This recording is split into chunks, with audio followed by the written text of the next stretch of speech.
Hello, dear readers. Welcome to Novel Spotlight. This is an audiobook of the novel The Midnight Library by Matt Haig.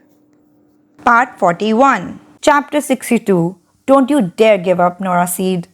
Nora walked through the haze of dust and smoke in the direction Mrs. Elm had pointed towards as the ceiling continued to fall.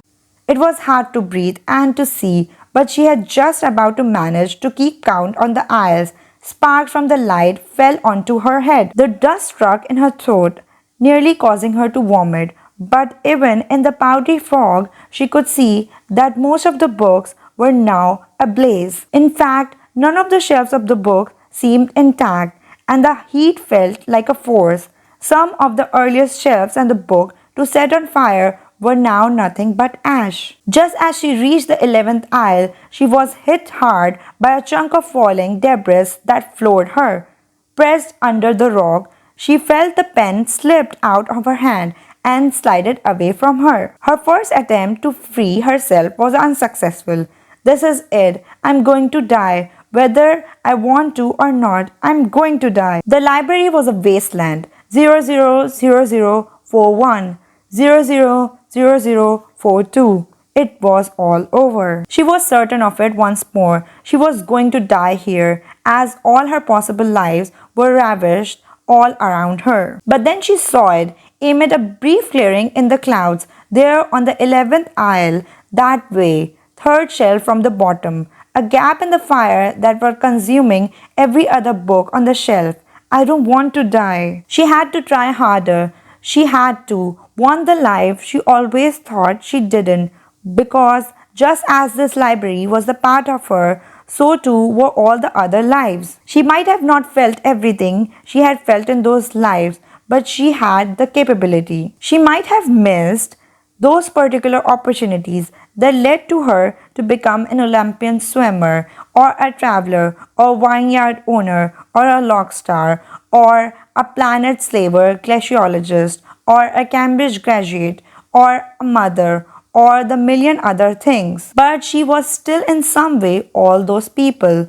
They were all her. She could have all those amazing things, and that wasn't depressing, as she had once thought. Not at all. It was inspiring, because now she saw the kind of things she could do when she put herself to work, and that actually the life she had been living had its own logic to her. Her brother was alive, Izzy was alive, and she had helped a young boy stay out of trouble. What sometimes feels like a trap, it's actually just a trick of the mind. She didn't need a vineyard or the Californian sunset to be happy. She didn't even need a large house and the perfect family. She just needed potential. And she was nothing if not potential. She wondered why she had never seen it before. She heard Mrs. Elm's voice from under the table, somewhere far behind her, cutting through the noise. Don't give up. Don't you dare give up, Nora Seed. She didn't want to die, and she didn't want to live any other life than the one that was hers. The one that could be a messy struggle, but it was her messy struggle. A beautiful messy struggle. 000052. 000053. And as she withered and pushed and resisted the weight on her top, and as the second ticked on her, she managed with a great exertion that burned and stiffed her lung to get back onto her feet. She scrabbled around on the ground and found the fountain pen, thickly coated in dust, then ran through the particles of smoke to reach the 11th aisle. And there it was, the only book not burning, still there, perfectly green. Flinching at the heat, and with a careful index finger, she hooked the top of the spine and pulled the book from the shelf.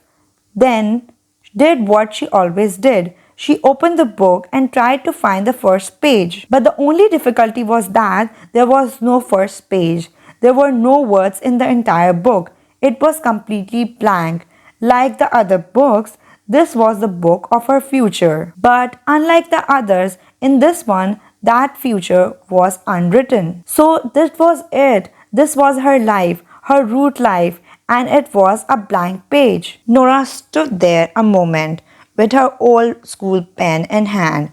It was now nearly 1 minute after midnight. The other books on the shelf had become charcoal, and the hanging light bulb flickered through the dusk, vaguely illuminating the fracturing ceiling. A large piece of ceiling around the light, roughly the shape of France, was looking ready to fall and crush her. Nora took the lid off the pen and pressed the open book against the shattered stack of bookshelf. The ceiling groaned. There wasn't long. She started to write. Nora wanted to live. Once she finished the inscription, she waited a moment. Frustratingly, nothing happened, and she remembered what Mrs. Elm had said once. Want is an interesting word. It means lack.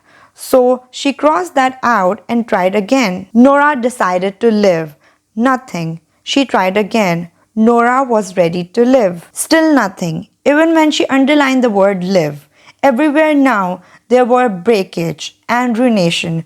The ceiling was falling, raising everything, smoothing each of the bookshelves into the pile of dust. She gaped over and saw the figure of Mrs. Elm out from under the desk where she had been sheltering Nora, standing there without any fear at all, then disappearing completely as the roof caved in almost everywhere, smoothing remnants of fire and shelf stack and all else. Nora, choking, couldn't see anything at all. But this part of the library was holding out, and she was still there.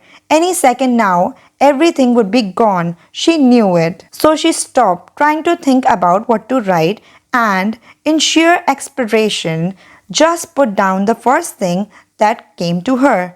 She think that she felt inside her like a defiant, silent roar that could overpower an external destruction. The one truth she had, a truth she was now proud of and pleased with, a truth she had not only come to terms with but welcomed openly, with very fiery molecule of her being, a truth that she scribbled hastily but firmly, pressing deep into the paper with the nib in capital letters in the first person present tense. A truth that was the beginning and seed of everything possible, a former curse and a present blessing. Three simple words containing the power and potential of a multiverse.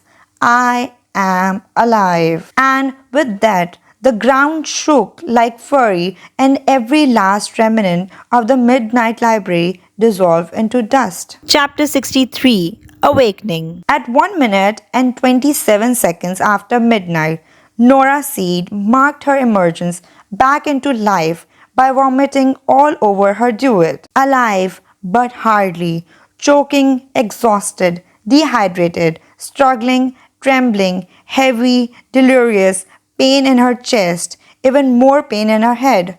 This was the worst life could feel, and yet it was life, and life was precisely what she wanted. It was hard, near impossible, to pull herself off the bed, but she knew she had to get vertical. She managed it somehow and grabbed her phone, but it seemed too heavy and slippy to keep a grasp of, and it fell onto the floor beyond view. Help! She croaked, straggling out of the room. Her hallway seems to be tilting like it was a ship in a storm, but she reached the door without passing out, then dragged the chain lock off the latch and managed, after great effort, she opened it. Please help me. She barely realized it was still raining as she stepped outside in her vomit-stained pajamas. Passing the step where Ash had stood a little over a day before to announce the news of her dead cat, there was no one around, no one that could see. So she staggered toward Mrs. Banerjee's house in a series of dizzy stumbles and lurches, eventually managing to ring the doorbell. A sudden square of light sprung out from the front window. The door opened. He wasn't wearing his glasses and was confused, maybe because of the state of her and the time of the light. I am so very sorry, Mrs. Banerjee. I have done something very stupid. You better call an ambulance. Oh my lord, what on earth had happened? Please. Yes, I'll call one right away. 000348. And that is when she allowed herself to collapse forward and with considerable velocity right onto Mrs. Banerjee's doormat. The sky grows dark, the black over blue, yet the stars still dare to shine for you. Chapter 64. The Other Side of Despair. Life begins. Sartre once wrote, "On the other side of despair."